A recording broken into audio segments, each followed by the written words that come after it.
Привет, друзья! Сегодня вместе с вами мы приготовим очень вкусное и полезное блюдо с арабской нотки баба гануш.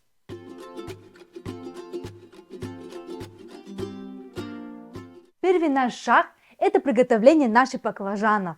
Берем ножик и с острой часть делаем вот такие прокалывания. И пошлите мы их жарить. Баклажан просто ложим на открытие огонь на плите, так как мы получим приятную нотку дымка и более интересный вкус.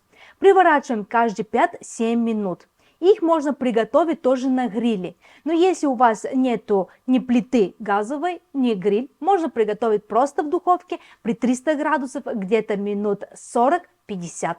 Наш рецепт чуть отличается, чем оригинальный. Для него мы приготовим чесночный конфи. Отправляем на плиту нашу кастрюльку с чесноком при небольшой огонь, чтобы наш чеснок получил красивый коричневый цвет и стал поджаренным. Нам понадобится около 30 минут.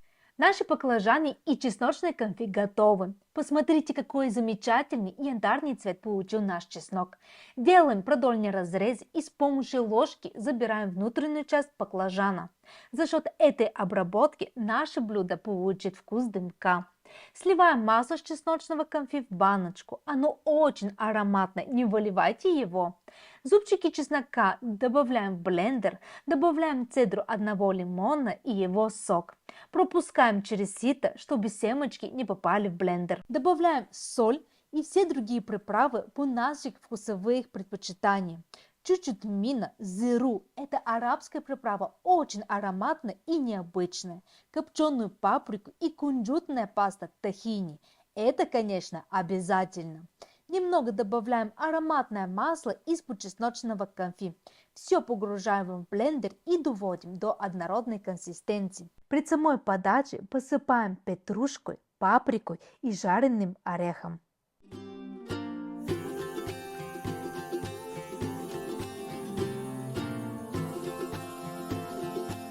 Пробуем нашу бабу гануш, хотя я уверена, она получилась великолепно.